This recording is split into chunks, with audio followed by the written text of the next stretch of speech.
Bitcoin doing some interesting things on a couple different charts, and that's what we're going to look at today. Several different time frames and price action for Bitcoin, and see where we could be headed next. And some key points to look at in certain levels. Okay, so let's get right to it. Starting off on the daily chart, looking at this chart just right off the bat, what do we see? Uptrend, right? Bollinger Bands. Look at the mouth opening here, right? We constricted a little bit on the bands right in here back, what, 4 or 5 days ago? And now we're starting to open with price action on top. So the odds so far, as is, the odds of this breaking to the upside are greater than to the downside, as is, right? You want to be watching this lower Bollinger Band. If it does, you can see how it's sloping slightly down. If it starts to close, then that's a warning sign that this could be a fake out. Okay, so we need to watch this. We also want to watch for a clear break of all of these levels, these wicks included. So you want to see really just price breaking above like 24.8 to really, see a solid breakout, because otherwise, this price action is for today could just be like the price action all these other days, right? We're kind of at resistance point right here on the daily chart. But I do like what I see for the bulls so far on the daily. But we also are in a more of a consolidation range than anything over the past couple weeks or so, right in here. Why do I say that? I'm glad you asked. Let's just take a look at these tops. Let's go from the tops, the peaks, if you will. So let's start right there. We go to the next peak. We can even go to let's go to the wicks, right? We'll make it easy, right? There's the wick, right? You see the direction. And do we see this direction, right? Now you see the wick, it stopped going up quite as quickly. And now we're starting to kind of cool off, or at least go sideways. So now that's just one half of the story. You got to draw on the other side. And if you want to draw on the lower wicks, just to keep it, the same, here we go, right? So now we're starting to paint a better picture, right? Even with the Bollinger Bands, you see how this channel is all starting to get more narrow, right? Even at the bottom here, right? What would that mean? That just means more constriction in the price, which likely means more volatility coming in the near future. Okay, nothing else. You don't have to read any more into that than that. But volatility, some kind of a bigger move is on the horizon. I would say sometime relatively soon, in the next handful of days. We're probably going to make either break up or break to the downside. If we go down, right, we talked about the break up, right? If we go down, you want to be looking at kind of all eyes right here. This kind of low wick right here. I would say like 22.3 to be safe. You want a clear break to the downside as well. So if you have a position, right, if we break 22.3 and close below it, the odds of us going down and breaking this, uptrend that we've been in since July, go way up. Right? The odds go way up that we're going to be making, that trend is over and we're starting a new downtrend. And we would just have to wait and see where that ends. We would focus more on, the downwards targets once we get to that point. But, if we break that, right, that's breaking this trend. This trend has been, consistently making higher lows. And that would break that trend, and the trend would likely be reversing at that point. So keep that in mind. Let's go a little bit lower time frames to start with. How about the 4-hour? Nice. Why? If you're wondering why that did that, the CPI came out today, so the numbers were a little bit softer than expected for the U.S. dollar. So that is good for crypto. Usually, stock markets go up.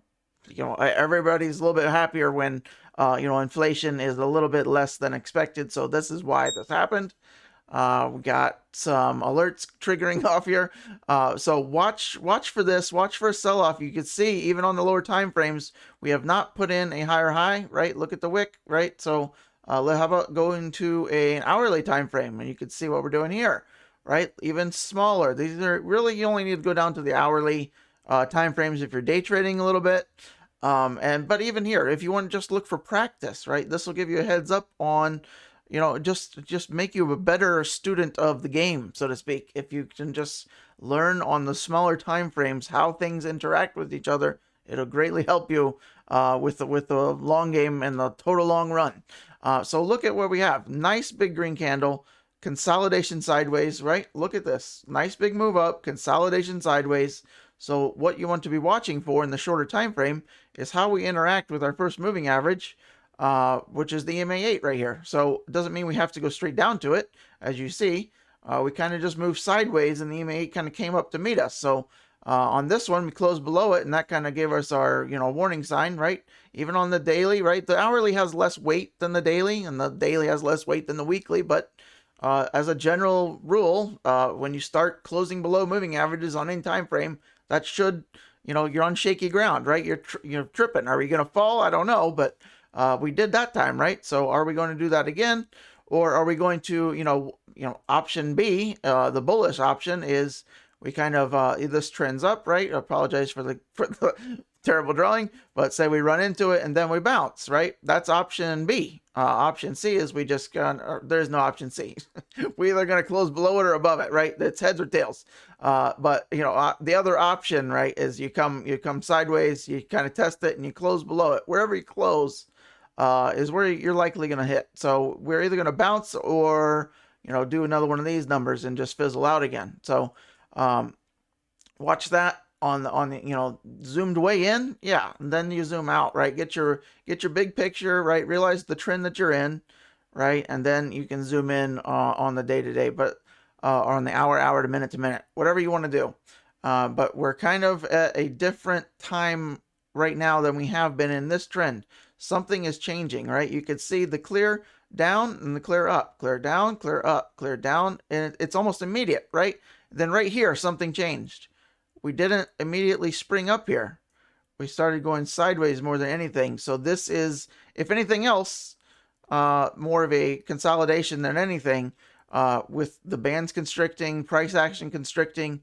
There's either a move that way coming or that way coming, in my opinion, in the next handful of days or so, probably this week. We're going to be either considerably higher or lower. Your guess is as good as mine, but now you know the levels to be watching out for. A close above, all these candles. I would like to see a definitive close. 24.5, 24.6, really 24.8 for a breakout, or a close under that low, kind of 22.3-ish, 22.4. So watch that. And that is that for Bitcoin update. If we do break up to the upside, right? This is the zone we've talked about time and time again. Really, the higher we go, if we start to break out to the upside, this is our huge resistance zone. We got not only that, but we have the EMA 100 right here at around 26.2. So watch those levels. Those are some big levels to be punching through. So more likely than not, this level, which we consolidate in for 30 days, will likely hold as resistance the first time. Doesn't mean you have to go back down to $0, okay? But a rejection initially, and then maybe more consolidation sideways is kind of what we need to get out of this bear market and bear trend. So first step is a long consolidation, move up, right? Just retest, something like that. Just trend up.